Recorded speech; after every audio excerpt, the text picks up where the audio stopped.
முதலமைச்சர் ஜெயலலிதாவின் உடல்நிலையில் முன்னேற்றம் ஏற்பட்டுள்ளதாக அப்பல்லோ மருத்துவமனை நிர்வாகம் தெரிவித்துள்ளது.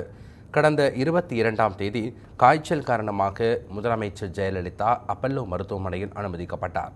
மருத்துவர்களின் தீவிர சிகிச்சை காரணமாக காய்ச்சல் உடனடியாக கட்டுப்படுத்தப்பட்டது. இருப்பினும் மற்ற மருத்துவ பரிசோதனைகள் அவருக்கு நடத்தப்பட்டன. முதலமைச்சர் ஜெயலலிதாவின் உடல்நிலை குறித்து அவ்வப்போது அப்பல்லோ மருத்துவமனை நிர்வாகம் தெளிவான அறிக்கைகளை வெளியிட்டு வந்தது. அவர் மருத்துவமனையில் சேர்க்கப்பட்டு 8 நாட்கள் ஆகிவிட்ட நிலையில் நேற்று இரவு மீண்டும் அப்பல்லோ மருத்துவமனை அறிக்கை ஒன்றை வெளியிட்டது. அதில் ஜெயலலிதாவுக்கு காய்ச்சல் குணமாகிவிட்டதாக தெரிவிக்கப்பட்டுள்ளது. அவரது உடல்நிலையில் நல்ல முன்னேற்றம் ஏற்பட்டிருப்பதாகவும் மருத்துவர்களின் தீவிர கண்காணிப்பில் மருத்துவ பரிசோதனைகள் நடத்தப்பட்டு வருவதாகவும் அதில் தெரிவிக்கப்பட்டுள்ளது. முதலமைச்சர் ஜெயலலிதா மேலும் சில நாட்கள் மருத்துவமனையில் தங்கியிருக்க அறிவுறுத்தப்பட்டுள்ளதாகவும் அப்பல்லோ மருத்துவமனை நிர்வாகம் அந்த அறிக்கையில் குறிப்பிட்டுள்ளது.